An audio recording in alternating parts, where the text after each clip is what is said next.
Real quick, we want to give you a gift. This is something we put together. It is a high protein recipe guide with over 50 high protein recipes. In this guide, there's actually a barcode you can scan. It tells you the exact ingredients that you need to make it, how long the prep time will be, the cook time. It is an amazing resource that our coaching clients and ourselves have loved over the last few years. We should be charging a couple $100 for this, but because you're a listener and we want to give back to you and we appreciate you, simply message us recipe guide to our Instagram at COLOSSUSFIT, COLOSSUSFIT. We'll send it right over. I promise you, you're absolutely going to love it. What's going on, everybody? Welcome to the Fit, Healthy, and most of all, Happy podcast. I'm your coach and host, Josh, here with his co-host and co-coach, KG, and I'm in the house. And if you've listened to our podcast before, and if you haven't, welcome. But if you have before, you know me and Kyle have said you need to track your food, and that's how you're going to see success. It makes everything easy, makes it very methodical. It gives you full capacity to maintain your weight, lose weight, gain your weight. But oftentimes what happens is it's hard to do it consistently or to understand how to do it at a high level, because we mentioned how it takes us maybe 30 seconds a day to put everything in there, maybe 4 minutes on a bad day. And you might be wondering, how the heck is that possible? Like, you know, it's good. It's scientifically proven that tracking your food actually doubles your chances of succeeding on your diet. It's just sticking to it and doing it consistently that often becomes the difficult part. And that's where I really spent some time. I've been tracking my food for well over 10 years now, and it's been truly one of my secrets. And people always say, how do you stay lean? How do you have abs year round? And this truly is through and through the secret. So I'm going to give you 9 killer tips that's really going to help you become a pro with this and stick to it and do it long term. And the first one, and the biggest one ever, is changing your mindset. And I actually have an incredible analogy for this. So I was playing with my son the other day. He has these 2 lunch boxes. He'll stack one of them full of monster trucks, and he'll stack one of them full of his cars. And he likes playing around with them and organizing them and moving them around. So he said, "Dada, can you hold my monster trucks?" I said, "For sure." And he was handing me them. And he goes to hand me like 7 of them. And he goes, "Dada, these are really heavy, okay? Be careful, be ready." And it's funny how subconsciously they're these little toy small monster trucks, but I braced my abs. I got ready to hold this heavy weight. And I expected this thing to be so heavy because he told me it's really heavy. And of course, he's a toddler. He's just being cute. But I think just the same, if your mindset is tracking is too hard, I'm too busy, I don't have time, that's what you're going to believe. And you're already setting yourself to failure. Like, if that's you and you're just going to put these excuses in front of your success, I encourage you to just turn off this episode right now, because you will not see success. You need to reframe it and to work to say, okay, I'm going to make this a habit. I'm going to learn to do this intelligently. I'm going to listen and internalize the rest of the attitude, because if you keep putting those excuses in front of yourself, you're going to limit yourself before you even try. On Monday, I mentioned that attitude that it might take a couple attempts to really figure it out. There's so many ways to make this better, but if you keep saying, "I'm too busy for this," what you're saying is, this isn't a priority and I don't actually want to succeed with it. And it's a little bit of tough love. It's hard for me to say because I really try to stay positive with this podcast, but I'm telling you, this is everything. Don't shoot yourself in the foot before you even get started. It really isn't too bad. The more you do it, the more you do it consistently, the easier it comes. And if you say you don't have 30 seconds to 4 minutes in your day, it's just frankly a lie. You could do it while you're on the toilet. You could do it in between a set. Like, there's so much time. You could actually track your food. You could quickly do it before each meal. So change your mindset. Just entertain, stay with me today, listen through this. I promise you, this is going to get you excited about tracking. Oh, so well said. And this is like, this next one's huge, because I have similar to Josh, been logging for, I don't know, let's say 8+ years. It's been a very long time. I have to see when I downloaded myfitnesspal. For the first little bit though, I wasn't great at it. I would always forget. Like, I would always start with great intention at the start of the day, put my breakfast in, and then just completely forget and, just not care. And it just wasn't a priority as well. But one thing that really, really helped me was just reminders and making it a habit. Reminders will be your best friend. We all have phones. We all have things we can set throughout the day where it says, log your food, log your food. And especially if you have meals around similar times, you can put the reminders in. I know Josh is a really big fan of just like a reminder at the end of the day, just like to double confirm, which I think is such a great habit and a great tip. But that's all it really comes down to, is just like setting those reminders, using it to your advantage, and then just even making a habit with it. Like, when I'm out to eat, when I'm standing in line, and most of the places will be like a minute or two line depending on where we're at, I just remind myself, hey, just put it in, So that way you know where you're at throughout the day. And these things make such a big difference. And even like MyFitnessPal, for example, get a streak going. Like Josh's streak is, he'll tell you about it. It's like 1,000+ days. It's incredible. Use these things as motivation because they're there for a reason. And this alone will make such a big difference. The habits and the reminders will help you in so many different ways. Yeah, when you're ahead, it's a lot easier than when you're behind. So Kyle's example of just doing it in those little in-between moments, you're waiting for your food to come out at a restaurant, you're in line to order. It's so smart just to get that done. And yeah, I give myself every opportunity to succeed. Nightly, I have a log food reminder. I have one in the morning, log food. And then I also, in my to-do list, every single day, I transfer it over to my spreadsheet and I take it a step further. And with that spreadsheet, when you're a couple days behind, it's easier to start to smudge the data. I track my energy. This is something I have all my clients. So I track my workout intensity, I track my food satisfaction, and all these tools together give me such a great picture of how I can make adjustments to make sure I am indeed getting fitter, healthier, and happier. And the second you just fall behind at that 30 seconds to 4 minutes becomes a little bit longer, and that's because you put it off and it's going to become less accurate. Whereas when you do it in advance, you can say, ooh, I actually can't eat this entire sub here. I'm going to have to get a smaller portion, and that's totally okay. Whereas if you do it after and you go, I'm 600 calories over, that is indeed when it gets a little bit tougher. So just set reminders, gamify it. MyFitnessPal is phenomenal for that. You can actually, I believe, set it up to remind you to log if you haven't that day. In the morning, pre-logging, actively getting in front of it, putting in the data, being aware of it, starting to tentatively put that day together, and worst case, you can delete and re-add. So that was a phenomenal tip from Kyle. And my next tip is, it's a simple one. It's really anchoring your meals. So think of an anchor. It holds down a ship in place. If you can anchor your meals with a protein and a fiber, you will win every single time. So it's hard often to get your protein in if you're behind in it. And in general, if a food is very low in protein, low in fiber, it's a low quality food. It's not going to sate you, meaning it's not going to cause you to be satisfied. It's not going to have as much nutritional density. Whereas when you look and say, how can I maximize protein and fiber in this meal? You're automatically going to have more success in your diet because it's going to be easier to track. It's a higher chance it's going to be a nice, good quality whole food. It's going to keep you more full, and it's going to help you actually hit your macros that much easier. So some of my favorite examples are chicken and broccoli. It's not exotic. It's not sexy, but does it ever work? And then you throw a carb in there as well. Like, you've got a good meal every single time. Beef and potatoes. You can go even further. Some other examples I had here that are a little out of my own wheelhouse, but like eggs and spinach is another phenomenal one. And me even saying these things, yogurt and berries, like, you feel good. You're like, ooh, this is good, healthy food. You feel healthier probably hearing me say this. So if you can start to look at each meal and say, what's my anchor of protein and fiber, you'll actually notice you'll improve your food quality so greatly, and it will make it that much easier. And then as you start to narrow into meals you like, you can actually add them as save meals to MyFitnessPal. So me and my wife will pre-make our meals for the week. Most often we eat the same things. Maybe 1 or 2 times a week we'll try something different, but I know the portions of what I like. I make the same smoothie. If I add or remove ingredients, I'll just edit it as I go. But you can pre-save them ingredient by ingredient. Even with our Salas order at lunch, which is a food place where you can pick 8 vegetables, you pick either rice or quinoa, and then you pick a protein. We have that all tracked in there, all 8. So instead of me every single time, red pepper, cucumber, be ridiculous. I have it pre-tracked, I put it in there. And if one day I'm like, I don't want cucumber, instead I want spicy chickpea, I delete the cucumber, I add spicy chickpea, and it takes me a millisecond. So it's about working smarter and using the tools that are indeed there. So you can pre-save meals and you can pre-save recipes. One will actually have it break down ingredient by ingredient, which is more helpful if you're deleting certain things and making small micro changes.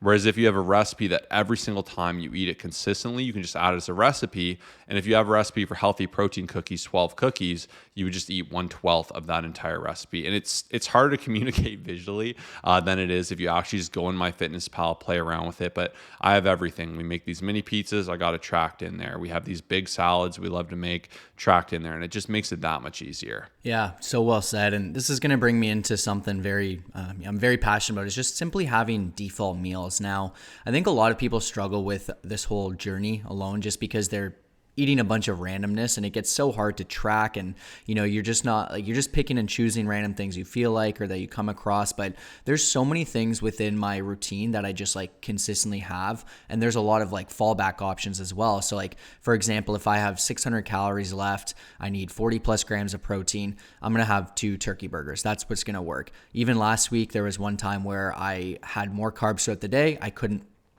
fit 2 buns in. So I had a double turkey burger. So I was like kind of playing around with like my staple, but just like maneuvering around to make it actually fit. So I had like the two, burgers just on top of that 1 bun. So I was able to fit that in with about 450, 500 calories.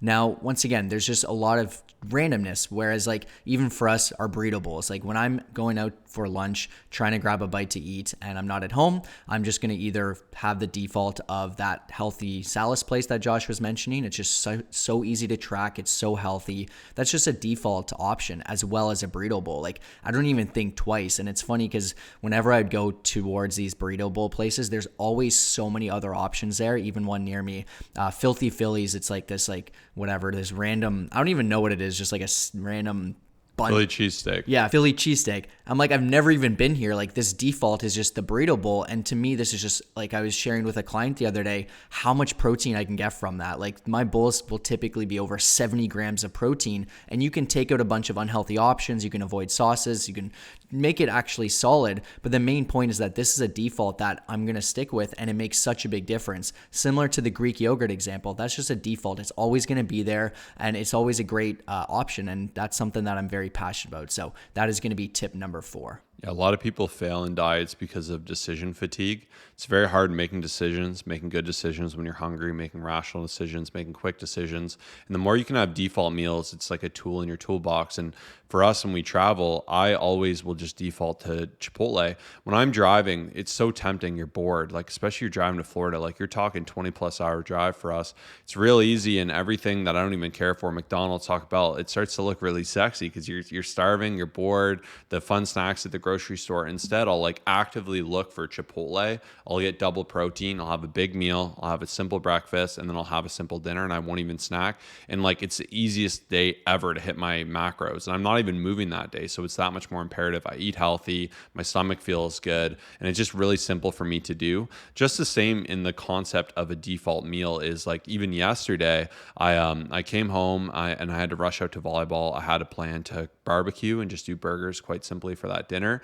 It was raining, right? But I have all these backups. I'm like, okay, I need low calories. I was just gonna have one burger. I need high protein, and I need something quick. And I have my smoothie recipe. It's that safe, easy thing. I made it because I wanted to save some room for tacos later in the night. Made that quick pivot. Boom, it was easy. So if you have a couple meals in your back pocket that are quick to prepare, they're simple to log, they're pre-logged, it makes life so much easier. Because where people go wrong, so be in these tough situations, they won't eat it all, they'll overeat later, they'll go grab some garbage on the way because they're feeling like stress. So the more you can have these options that are just kind of better, and when you're on the go that are better, it really simplifies the process. And especially if you have these options available that are high in protein, they have that fiber pair, it really simplifies it. And if you hate logging and you're someone who doesn't love food and you don't really care too much about food, default days are a phenomenal thing you can explore as well. And you can actually like not even effectively need to log with default days. I would still recommend putting it in. But what I mean by that is I know some people that Monday through Friday will eat the same breakfast, lunch, and dinner every day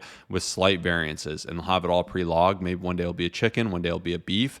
And then, so that could be your lunch, right? AB, one chicken meal, one beef meal. So you have beef potato, you have chicken rice, and then you track the macros to be, let's say, around 500 calories, 40 protein. Fats, carbs will vary, but that's okay. Breakfast, you could alternate between Greek yogurt or oatmeal, 500 calories, set protein. You could actually have all the amounts where each meal is 500 calories, and then you have a dinner that's 500 calories. If you need 1,500 calories in a day, there's your default days. You can A-B through those days, or you could have 3-4 meals that you rotate through that will always hit your macros, and you'll still have some ability to have different selection. I do this like subconsciously. There's days that will kind of mirror their patterns, but in general, I prefer to be more flexible with it. I love food way too much. I enjoy utilizing 80-20, having a fun thing. Like I said, tacos yesterday, but this has been something I've had a lot of success with my clients that are less food motivated, and they'll actually find it's very freeing for them to not think about it. They'll just eat it. They'll get absolutely shredded. And I don't know how people eat like robots, but this is something you can really explore and have these simple meals that you can rotate through that all have similar similar nutritional capacities, calories, and protein, that you could just say, okay, it's ABC. I'll pick one of the three. I'll either have them pre-prepared or I'll prepare them quite quickly. And that's effectively what we do with our lunches when we go out. But this is another thing you can start to explore. Yeah, like things will never be perfect. And that's going to bring me into this next point, which is just you want to log even if you happen to have a bad day or if you go over your calories. You really want to maintain these habits. You want to maintain the momentum, the streaks that we were talking about before. And a really bad habit people have is when they're unsure or when they happen to go over calories, they just say, well, screw it. They end up going overboard. They end up going off the deep end. And there's something just so powerful about seeing the actual data in front of us. And it'll force you to actually make good decisions still, even if you happen to be overboard. You'll say no to a lot of those things when you see something's 800 calories, 100 grams of sugar. Like, I actually don't want this. When you're forced to put it in the database, it makes such a big difference. And when it comes to logging, the main goal is accountability and awareness. And simply put, logging on those tougher days, logging on those days where you're unsure or you're slightly over will force you to make the right decisions, and it makes such a big difference. So it's all about that habit, and this one is a very, very important tip that so many people make a mistake on. Yeah, like Kyle said, we don't want to break that habit. And the days you start to say, oh, it's just a fun day, I'm not going to log. Also, it allows you to do way more damage. Like, we've all been there, we spent a lot of money perhaps, and we haven't looked at our credit card statement or our account. And then you look at it after and you're like, you're so scared, right? Whereas if you kind of catch it before it gets too worse and you catch that falling knife, I suppose, like, you can actually stop yourself a little bit. And you'll find even if you're like 300 over calories, it's not the end of the world. It's better to track that in there, be aware of it, acknowledge it. Whereas sometimes when you don't do it at all, you'll just say, ooh, it's a free day. You'll go off the deep end, and that 300 calories can easily become 3,000 calories. And that can undo weeks of progress. And you're just undoing habits. And also you'll find when you track it anyways, it can actually stop you sometimes. Because late at night, if you're like, okay, I want to go eat some trash, you're like, oh, but I don't want to track it. I already have my log all nice already in my spreadsheet. It's amazing how many times that has stopped me from going over my calories. Like, the more you can have these subconscious fail safes, it's these small wins that stack to be the craziest progress. And in general too, the easier you can make it, as you notice with a theme, it really simplifies that journey. So if you want over 50 free recipes that are easy to make, easy to log, you literally just scan the actual recipe. So it's like literally zero effort, and you could save it in there. We'll give that to you totally free. Just message us on Instagram, recipe guide to COLOSSUSFIT, COLOSSUSFIT. And that goes into my next tip, which is don't put off difficult meals. So if you've had a weird meal or someone's cooking for you and there's a lot of variation in it, try to tackle it early. One thing I'll do at like Thanksgiving or family events is I'll always lead with the protein option, lots of fibers, but I'll take photos of my food, especially if it's earlier in the day, because Thanksgiving's typically lunch. So I'll have more ability to actually log it after I eat it, but I'll go in there and I'll do it right away. The second you say, oh, I'll do it tonight, usually you'll forget. The next day will come and that day will kind of be undone, because you're just at that point tracking what you've already eaten. You have no capacity to actually limit how much you're eating and not go over. So if I'm at a restaurant too and I'm like, I'm going to get a burger, when it comes out, I'll try and fire that in quickly, because I'll find another pairing of a burger that's similar to it that I find I could log. And once again, like Kyle said, it won't be perfect, but we want to be as accurate as possible. So if I'm like, this is about the size of a Wendy's Dave's Double, it really reminds me of that. And the fries remind me of this medium fries I had at Burger King. You can start planting that in, and you can just start to target it. And at the same time too, like if someone's cooking at home and you know there's cheese in there, you know there's beef, you know there's rice, you know there's oil, just start poking it in there, getting it done, and just start putting that data in, because the second you don't do it is the second you'll not track and you'll fall behind and you'll break that habit. And just the same when you're doing things at home, like even if I'm not cooking, I'll just say, hey, what was in this? I'll start piecing it out while it's being cooked. I'll know how much of a portion I can have. When I'm serving myself, if they're beef separate from the other things, for example, I'll weigh that beef, then I'll weigh the rice, and it'll give me a tentative idea of where I'm at. I'll say how much oil was used. And you'd be amazed too, just doing your best here. It really simplifies it, makes it less scary. And the more you build it up in your mind, the more you're going to overthink it and the more you're going to put it off. So well said. And next up, you're just going to want to minimize random snacking, especially because when you are truly logging, you do not want to have to put all those random six pretzels and 4 Oreos and 3 Timbits and whatever it is. You don't want to put that in the system, of course, so that's going to hold you accountable. But at the same time, it's just a better behavior not to just add on a bunch of random calories, especially Josh's example of late at night, so powerful because there will be times you go to the cupboard, you just check what's in the fridge, and it's not a good habit. It's going to force you to go overboard. And it's such a bad, thing to do for your journey.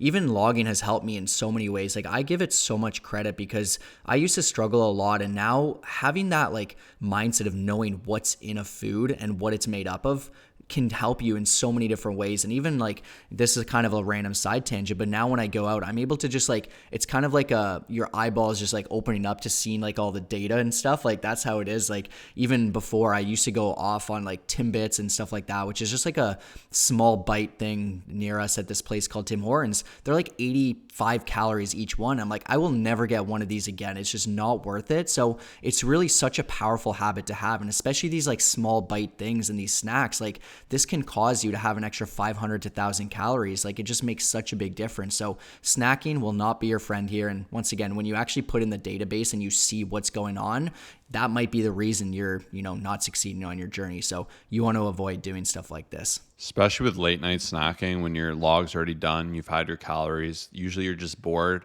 Acknowledge that, remind yourself, I don't need it. Pass it by, let the next day come. You'll always be thankful you did. And if you do that a few days in a row, you can break a habit of being a nighttime snacker quite quickly.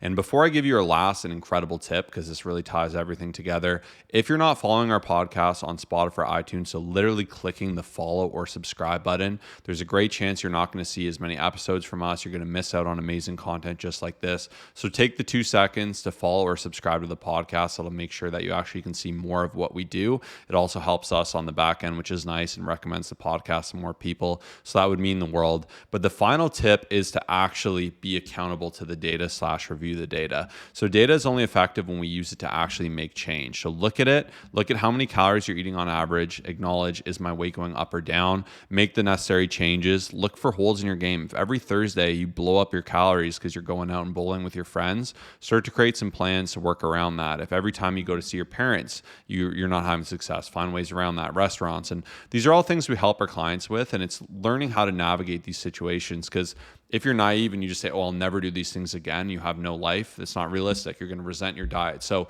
it's really imperative you learn to work this into your life. And I don't see logging as a burden to my life or something I do additionally. It allows me to have a better relationship with food, to have more balance, to be able to review my data, to be able to make changes, and to be in control of my situation. Because one of the worst feelings is when you feel like you have no control over your physique or your health or your weight. This will allow you to actively combat that. This will also allow you to understand the densities and nutrition of foods, so that perhaps one day you could navigate towards intuitive eating if you have that discipline. And you'll say, when you look at a banana, you'll know, okay, it's this many calories, this many carbs. You'll be able to ballpark foods. And these are tools you'll have the rest of your life. And if you think about doing this consistently and the benefit that entails, like I said, for the rest of your life, you'll stay that much fitter and healthier because of it. With our coaching clients, we look through their spreadsheet every single week, make necessary changes and pivots to make sure that they're accelerating their levels of fitness and their goals, which we're really, really proud of doing. So it's really imperative that you do this. You utilize it. You work to improve the accuracy and quality of the data. Things like using food scales, measuring, all these things are going to be tools in your arsenal. But that could be a whole nother episode for another day. But once again, you can absolutely do this. Do it imperfectly. Aim to get a little bit better each day, and you'd be amazed with the results that will come from just tracking your food. So thank you so much for tuning in today. We really appreciate it. We hope you learned a lot, and we'll see you in the next episode.